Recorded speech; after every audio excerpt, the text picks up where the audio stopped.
Hello friends, कैसे हो आप सब। मेरे चैनल में आपका स्वागत है। तो चलिए शुरू करते हैं इतिहास के 2300 प्रश्नों की श्रृंखला का ये भाग 43 है। और आज हम देखेंगे दिल्ली सल्तनत से संबंधित जितने बचे हुए क्वेश्चन हैं। तो सैयद और लोधी वंश से संबंधित कुछ क्वेश्चन रह गए थे, तो वो आज हम देखेंगे। तो वीडियो शुरू करने से पहले थोड़ा सीरीज़ के बारे में बता दूं। ये जो सीरीज़ चल रही है इसमें मैंने आपका टॉपिक वाइज प्रैक्टिस करवाया है, और हम लोगों ने यहाँ पे एंशंट हिस्ट्री के जितने भी टॉपिक हैं सारे टॉपिक हम लोगों ने कंप्लीट कर लिया है। और ये जो सीरीज़ चल रही है ये आपके आने वाले जितने भी संभावित एग्जाम है, जैसे कि LT grade, TGT, PGT, first grade या हिस्ट्री से रिलेटेड जितने भी एग्जाम है, सभी एग्जाम के लिए सीरीज़ काफ़ी उपयोगी है।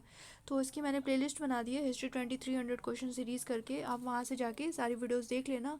जितना कुछ बताया मैंने, सारे प्रश्न बहुत ही इंपॉर्टेंट हैं, जिसका लाभ आपको निश्चित रूप से आपके आगामी एग्जाम में देखने को मिलेगा। तो चलिए देखते हैं। तो वीडियो शुरू करने से पहले चैनल को सब्सक्राइब कर लीजिएगा और बेल नोटिफिकेशन को दबा लीजिएगा, जिससे आपको वीडियो की नोटिफिकेशन टाइम से मिल जाए। तो चलिए देखते हैं पहला क्वेश्चन है, तैमूर प्रतिनिधि खिज्र खां द्वारा संस्थापित राजवंश को सैयद वंश क्यों कहा जाता है। ए ऑप्शन है उसने तथा उसके उत्तराधिकारियों ने सैयद नाम से शासन किया। बी ऑप्शन है खिज्र खां पैगंबर का वंशज था। सी ऑप्शन है आपका खिज्र खां पूर्वी तुर्किस्तान की सैयद जनजाति का था। और डी ऑप्शन है वह इस्लामी धर्मशास्त्र का एक प्रतिष्ठित विद्वान था। तो इसमें जो सही आंसर है वो होगा बी।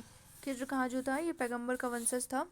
और इसके बारे में बता दूं तो ये जो राजवंश था सैयद राजवंश, इसको उलेमा वर्ग का सर्वाधिक समर्थन मिला था।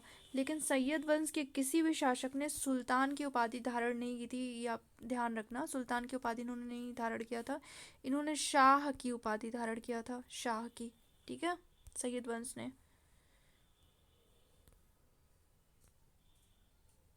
चलिए नेक्स्ट क्वेश्चन देखते हैं।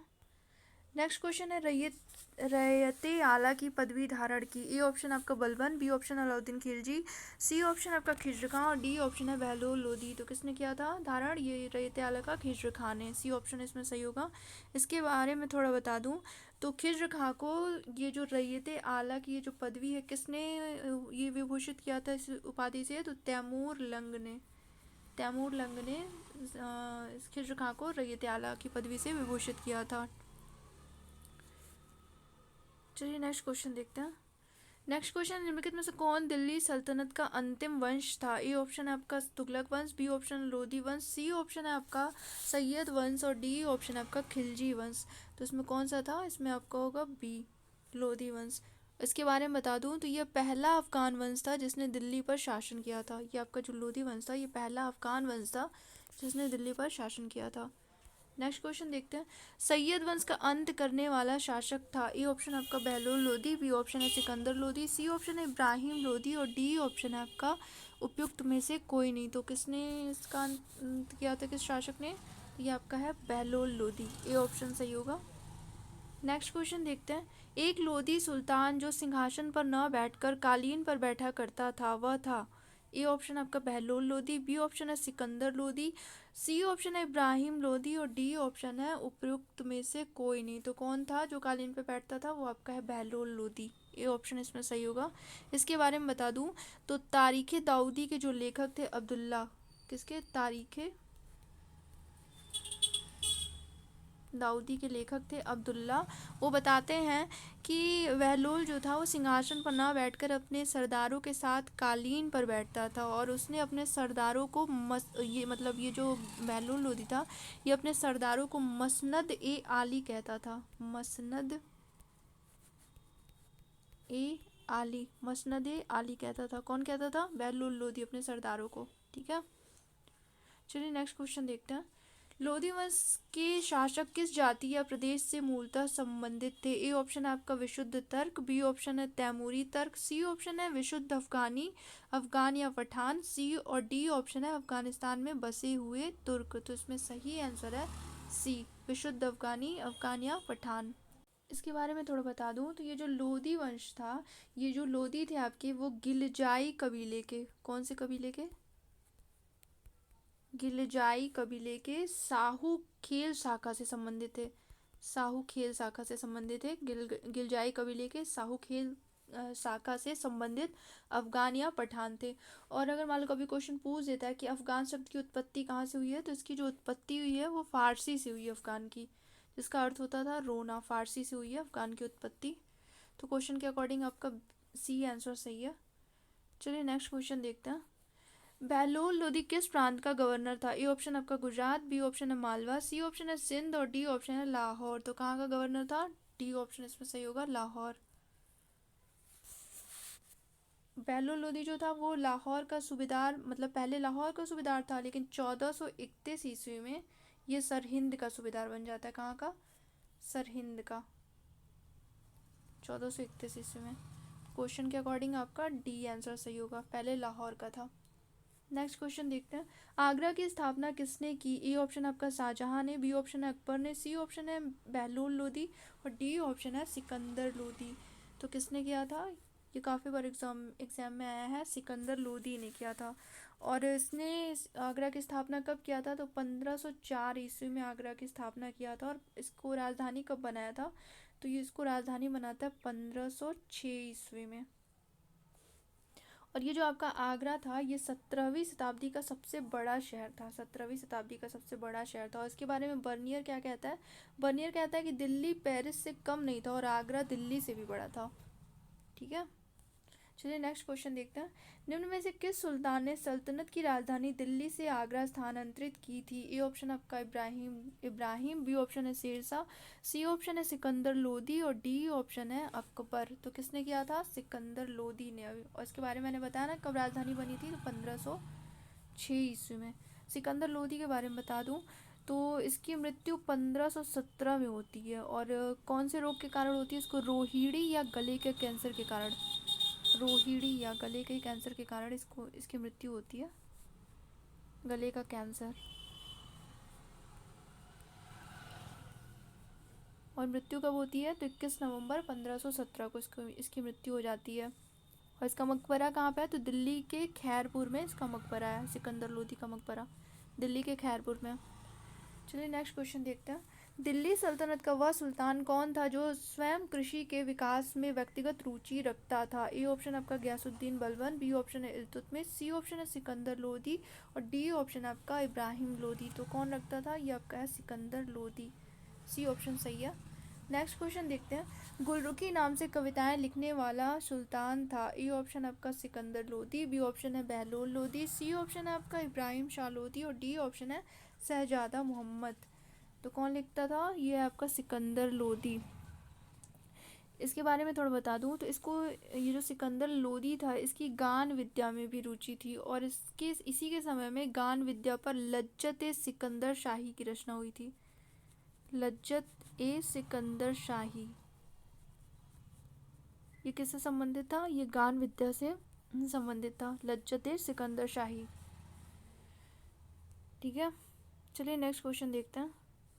तो क्वेश्चन के अकॉर्डिंग ये ऑप्शन आपका सही होगा। नेक्स्ट क्वेश्चन है। दिल्ली सल्तनत के किस सुल्तान ने यह घोषणा की कि राजा का कोई सगा संबंधी नहीं होता है? ये ऑप्शन आपका इल्तुतमिश, बी ऑप्शन है अलाउद्दीन खिलजी, सी ऑप्शन है आपका मोहम्मद तुगलक और डी ऑप्शन है इब्राहिम लोदी। तो किसने ये घोषणा किया था? तो इब्राहिम लोदी ने। और ये जो कथन है कि दिल्ली सल्तनत की किस सुल्तान ने ये घोषणा की थी राजा का कोई सगा संबंधी नहीं होता है, ये कथन कौन बताता है? तो ये जो कथन बताता है वो आपका नियामत उल्लाह बताता है। कौन बताता है? नियामत उल्लाह के अनुसार, ये तो है, नियामत उल्लाह के अनुसार दिल्ली इब्राहिम लोदी कहता है कि युद्ध क्षेत्र में मरने वाले दिल्ली सल्तनत, मतलब वो कहता है कि राजा का कोई सगा संबंधी नहीं होता है।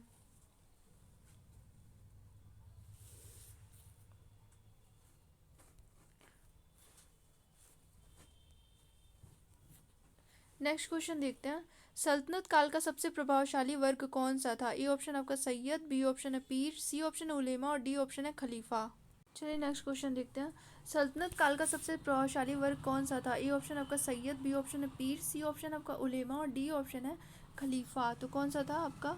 इसमें सी ऑप्शन सही होगा, उलेमा वर्ग जो था। ये उलेमा कौन थे? तो ये जो मुस्लिम धर्म नेता या धर्म ज्ञानी होते थे उनको उलेमा कहा जाता था। अच्छा, ये जो पिछला क्वेश्चन मैंने बताया है आपको कि दिल्ली सल्तनत में किस सुल्तान ने घोषणा की थी कि राजा का कोई सगा संबंधी नहीं होता है, ये इब्राहिम लोदी का कथन है।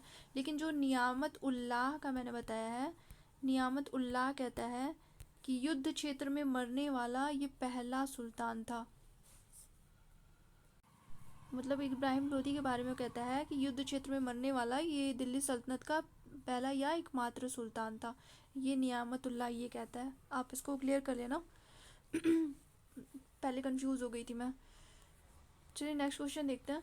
सल्तनत काल में अमीर हाजिब अधोलिखित में से किसका पदाधिकारी था? ए ऑप्शन आपका कृषि का विकास करना, बी ऑप्शन है राज परिवार की देखभाल करना, सी ऑप्शन है दरबार के शिष्टाचार को कार्यान्वित करना और उसके वैभव को बनाए रखना, और डी ऑप्शन है न्याय विभाग और धार्मिक मामलों की देखभाल करना। तो इसमें जो सही आंसर है वो है आपका सी, दरबार के शिष्टाचार को कार्यान्वित करना और उसके वैभव को बनाए रखना। और ये जो आपका अमीर हाजिब था ये सुल्तान के व्यक्तिगत सचिव के रूप में भी कार्य करता था, और ये अमीर हाजिब जो था ये अमीरों को उनके पद के अनुरूप राज दरबार में बैठने की व्यवस्था भी करता था। ठीक है, नेक्स्ट क्वेश्चन देखते हैं। मध्यकालीन भारत में सुल्तान की शक्ति का मुख्य आधार क्या था? ए ऑप्शन आपका उलेमा, बी ऑप्शन है उमरा, सी ऑप्शन है आपका लगान वसूलने वाला और डी ऑप्शन है सेना। तो इसमें जो सही आंसर है वो है सेना।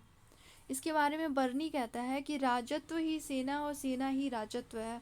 और सबसे पहले बलबन ने सेना को अन्य विभागों से अलग किया था, और कौन से विभाग का गठन किया था? तो दीवाने अर्ज। काफ़ी बार एग्जाम में पूछा है, एग्जाम ये आता है दीवाने अर्ज।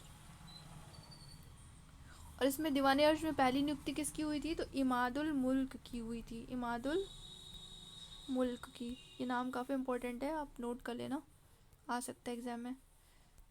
नेक्स्ट क्वेश्चन देखते हैं। सल्तनत काल में मुख्य न्यायाधीश को किस नाम से जाना जाता था? ए ऑप्शन आपका मुफ्ती, बी ऑप्शन है आपका काजी उल सदर, सी ऑप्शन है आपका सुल्तान और डी ऑप्शन है काजी उल कजात। तो किस नाम से जानते थे?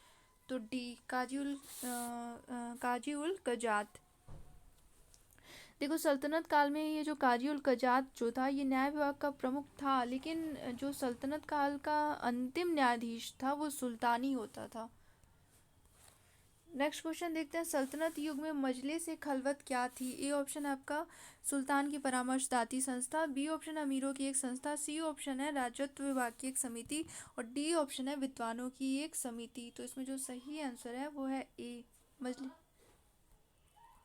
और ये इसके बारे में बता दूं, ये जो मजलिस ए खलवत था इसकी ये जो सलाह थी इसको मानने के लिए सुल्तान बाध्य नहीं होता था, मतलब मजलिस ए खलवत की सलाह मानने के लिए सुल्तान बाध्यकारी नहीं था, ये आप ध्यान रखना। नेक्स्ट क्वेश्चन देखते हैं। निम्नलिखित विभागों में कौन सा विभाग सल्तनत काल में मजलिस ए खलवत का भाग नहीं था? ए ऑप्शन आपका बारे खास, बी ऑप्शन दीवाने इंसा, सी ऑप्शन है अमीर कोही और डी ऑप्शन है दीवाने बंदगान। तो इसमें जो सही आंसर है वो है आपका सी, अमीर कोही। नेक्स्ट क्वेश्चन देखते हैं। सल्तनत काल में उत्तराधिकार का क्या सामान्य नियम था? ए ऑप्शन है जन्म की वरीयता के आधार पर, बी ऑप्शन है अग्रजाधिकार नियम के अनुसार, सी ऑप्शन है पूर्व सुल्तान द्वारा नामांकन और डी ऑप्शन है अमीरों के मंतव्य और गद्दी के दावेदार व्यक्ति की अपनी शक्ति और क्षमता या योग्यता। तो इसमें सही आंसर है वो है आपका डी। नेक्स्ट क्वेश्चन देखते हैं। निम्नलिखित में से कौन सा कथन सही है? ए ऑप्शन आपका सल्तनत काल में मंत्री उलेमा के द्वारा नियुक्त एवं पदच्युत किए जाते थे, बी ऑप्शन है आपका सल्तनत काल में मंत्री खलीफा के द्वारा नियुक्त एवं पदच्युत किए जाते थे, सी ऑप्शन है आपका सल्तनत काल में मंत्री सुल्तान के द्वारा नियुक्त एवं पदच्युत किए जाते थे और डी ऑप्शन है सल्तनत काल में मंत्री काजी के द्वारा नियुक्त एवं पदच्युत किए जाते थे। तो इसमें जो सही आंसर है वो है आपका सी होगा, ये सुल्तान के द्वारा इनकी नियुक्ति और पद से मुक्ति होती थी। नेक्स्ट क्वेश्चन देखते हैं। सल्तनत कालीन केंद्रीय शासन व्यवस्था में सर्वोच्च एवं साधारण पदासीन अधिकारी कौन था? ए ऑप्शन आपका काजी उल कुजात, बी ऑप्शन है मजलिस ए खलवत का अध्यक्ष और सी ऑप्शन आपका वजीर और डी ऑप्शन आपका नायब ए मुल्क। तो इसमें जो सही आंसर है वो है आपका नायब ए मुल्क।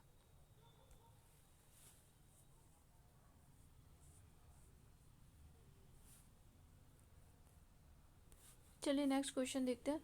बरीद कौन थे? ए ऑप्शन आपका शाही कारखानों में कार्यरत कर्मचारी, बी ऑप्शन है शाही अंगरक्षक, सी ऑप्शन है लेखा परीक्षक और डी ऑप्शन है गुप्तचर अधिकारी। ये काफ़ी बार एग्जाम में आया क्वेश्चन है।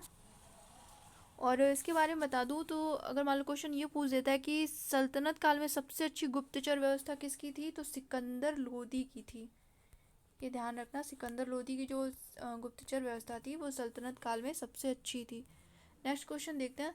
सल्तनत काल में राजकीय पत्र विभाग जाना जाता था। ए ऑप्शन आपका दीवाने अर्श, बी ऑप्शन है दीवाने वजारत, सी ऑप्शन है दीवाने कजा और डी ऑप्शन है दीवाने इंसा। तो इसमें जो सही आंसर है वो है आपका डी।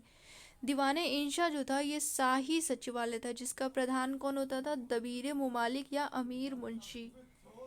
दबीर दबीर मुमालिक या अमीर मुंशी, दबीर मुमालिक या अमीर मुंशी होता था। ठीक है। और मिनहाज जो था वो इस विभाग को क्या कहता है? मिनहाज जो ये आपका राजकीय पत्र विभाग था इसको दीवाने अशरफ कहता है। दीवाने अशरफ कौन कहता है? मिनहाज सिराज, दीवाने अशरफ। नेक्स्ट क्वेश्चन देखते हैं।